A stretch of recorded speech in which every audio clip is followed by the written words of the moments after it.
Hello! പുതിയൊരു evening വ്ളോഗുമായിട്ടാണ് ഇന്ന് ഞാൻ വന്നിരിക്കുന്നത്. അപ്പോൾ ഇന്ന് ഞങ്ങൾ ഓഫീസിൽ നിന്ന് ഇറങ്ങിയിട്ട് നേരെ നമ്മൾ മാർക്കറ്റിലേക്ക് തന്നെയാണ് പോയത്. വേറെ എങ്ങോട്ടുമല്ല. എന്തിനാണ്? മീൻ മേടിക്കാൻ. എന്നത്തെയും പോലെ തന്നെ മീൻകറിയുടെ മുമ്പിൽ നല്ല തിരക്കുണ്ടായിരുന്നു. അതിൻ്റെ ഇടയിൽ കൂടെ കയറിയിട്ട് നമ്മൾ നോക്കിയപ്പോൾ ഒരു തട്ടിൽ ചെമ്മീനും പിന്നെ കൂരിയും അതേപോലെ അയലയൊക്കെ ഇരിക്കണു. അപ്പോൾ നമ്മൾ സ്ഥിരമായിട്ട് വാങ്ങിക്കണോണ്ട് ആ ചേട്ടൻ പറഞ്ഞു അയല അത്ര ഫ്രഷ് അല്ല മോളെ എന്ന് പറഞ്ഞു. അപ്പോൾ നമ്മൾ ഇപ്പോഴത്തെ തട്ടിൽ നോക്കിയപ്പോൾ നല്ല ചെറിയ ചാള. ഒന്നും നോക്കിയില്ല, 1/2 കിലോ 60 രൂപയെ നമുക്ക് ആയിട്ടുള്ളൂ. നേരെ വാങ്ങിച്ചിട്ട് വന്നു. സോറി, 60 അല്ല, 50 രൂപയുള്ളൂ. 1 കിലോ 100 രൂപ ഉണ്ടായിരുന്നു. അങ്ങനെ വീട്ടിൽ വന്ന് ആദ്യം തന്നെ ചാള നന്നാക്കൽ എന്നൊരു കർത്തവ്യം ഞാൻ തന്നെ ഏറ്റെടുത്തു. വേറെ ആരും ഇല്ലല്ലോ. പിന്നെ ഉള്ള ഇക്കാക്കാണെങ്കിൽ മീൻ നന്നാക്കാനും അറിയില്ല. സമയമുണ്ട്, എല്ലാം ഞാൻ പഠിപ്പിച്ചെടുക്കുന്നുണ്ട്.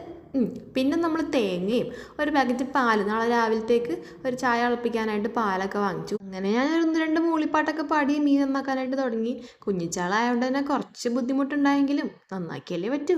ഈ ഒരു അവസരത്തിൽ എനിക്ക് വേറൊരു കാര്യം പറയാനുണ്ട്.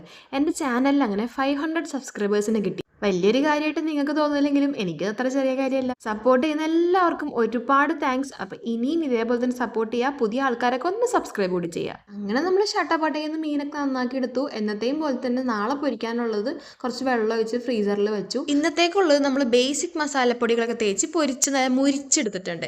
ഇനി അതേ എണ്ണയിലേക്ക് കുറച്ചും കൂടി എണ്ണ ഒഴിച്ചിട്ട് നമ്മൾ തക്കാളി ചമ്മന്തി ഉണ്ടാക്കിയെടുക്കാൻ പോകും. ഇതൊക്കെ എല്ലാവർക്കും അറിയാവുന്നതായിരിക്കും. കുറച്ച് വെളിച്ചെണ്ണ കൊണ്ട് വെച്ച് കടുക് പൊട്ടിച്ച് സവാളയും പച്ചവളവും കറിവേപ്പില ഇട്ടിട്ട് അതൊന്ന് വാടി വരുമ്പോൾ കുറച്ച് മഞ്ഞൾപ്പൊടിയും കുറച്ച് മുളക് പൊടിയും ആവശ്യത്തിന് ഉപ്പും പിന്നെ നമ്മുടെ അരിഞ്ഞിരിക്കുന്ന തക്കാളി ഇട്ടെടുത്ത് നന്നായിട്ട് വേവിച്ച് ഉടച്ചെടുക്കുക. അപ്പോൾ അതിൻ്റെ ഇടയിൽ ഞാൻ പപ്പടമൊക്കെ പൊരിച്ചെടുത്തിട്ടുണ്ട്. ഇതാ ഈ ഒരു പരുവാകുമ്പോൾ നമ്മുടെ തക്കാളി ചമ്മന്തി സെറ്റാണ്. മീൻ പൊരിച്ച പാത്രത്തിലായതുകൊണ്ട് നല്ല ടേസ്റ്റാണ് കേട്ടോ.